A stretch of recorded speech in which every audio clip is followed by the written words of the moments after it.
Did you know that in 1931, a Los Angeles hospital started wheeling patients out of their bed not to discharge them, but to deport them? This is the beginning of one of America's darkest and least known chapters, the Mexican repatriation. Over the next 6 years, the United States would force out 1.8 million people, 60% of them American citizens, and all because of their Mexican heritage. This is the story of how the Great Depression led to This is the story of how the Great Depression led America to deport its own people. This is the story of how the Great Depression led America to deport its own people. Okay, so imagine this. It's the roaring 20s, and it's lovely for everybody who celebrated. If you had money, life is rosy, baby.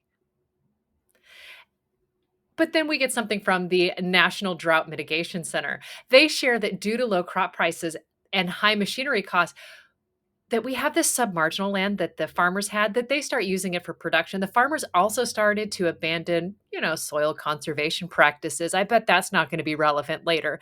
These events laid the groundwork for the severe soil erosion that would cause the Great Dust Bowl. So 1929 hits, and that's when the Great Depression kicks off. The Dust Bowl begins. This is the first of four major drought episodes that would occur and just stomp us into submission over the next decade. So, you know how the Dust Bowl was the result of poor conservation practices? Well, no one wants to blame the farmers who actually caused that and put us into that predicament, but we all want a scapegoat. So, who better than the lowest member of the totem pole, right? So, to deal with the plight of the country, the government came up with a way to reduce the strain of financial support. They decided to start repatriation drives. Of those, we have this voluntary program, and then we have a forced deportation program. Now, we know that local governments and officials deported up to 1.8 million people to Mexico. According to research from former California State Senator Joseph Dunn, who investigated this in 2004, he started looking into the repatriation and deportations under President Hoover. He estimates that 60% of the people were actually American citizens, many of them born to first generation immigrants.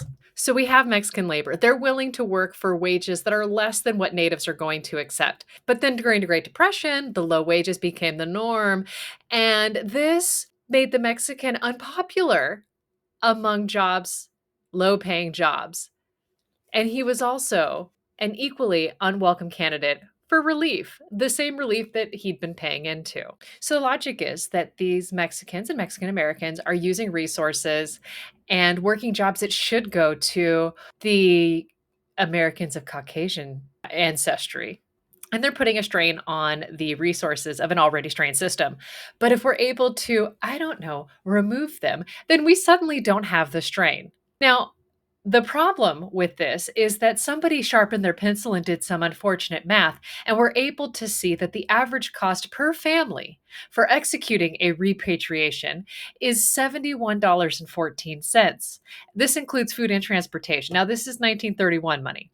Now, Los Angeles County would spend just over 77,000 for one shipment to repatriate roughly 9,000 humans.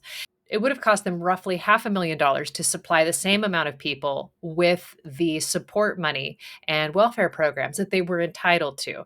So this means that they have a net savings of roughly $350,000. Now, if you're a soulless bureaucrat, this sounds like a job well done. But if you're not circling the ninth circle of hell, we've got something else to talk about. If you're looking at repatriations in Texas, we have historians that conclude that most of the early returns are voluntary and enthusiastically encouraged by the Mexican government. However, the subsequent deportation rates and the more coercive repatriation programs, they have different numbers, they have different stories, and they have different feelings behind them, as I'm sure you can gather. Now, these raids are tearing families apart. They're ripping communities to shreds because if we're having a more involuntary process, then we're having raids where maybe a group of officials jump onto your bus and take anybody who looks like they have a bit of melanin, somebody who looks like they get a tan, somebody who, unlike me, doesn't have maybe they don't need a full amount of aloe to survive the summer, and thick copper tone just pasted over me like I'm a baby in elementary school, just layering on the school paste on every square inch of my body. Now, when we think about these repatriation drives during the Great Depression, we should know that the deportation of US citizens has always been unconstitutional. Yet scholars argue that these repatriation drives that deported the non citizens were also unconstitutional. Johnson, who is a dean and professor of public interest law and Chicano Studies at the University of California, Davis School of Law, he goes on to say that one of the issues that the repatriation took place without any legal protections in place or any kind of due process. So you could argue that all of them were unconstitutional, all of them were illegal because there was no modicum of process that followed. Did I mention I'm not reading a news article from today? Instead, we had these humans and local governments that are just arresting people, putting them on trucks, buses, or trains bound to Mexico, regardless of whether they were documented immigrants or even native born citizens. But Hoover's not president forever, right? So we have the next president, Franklin Delano Roosevelt. He didn't officially sanction the repatriation drives, didn't do anything to suppress them either.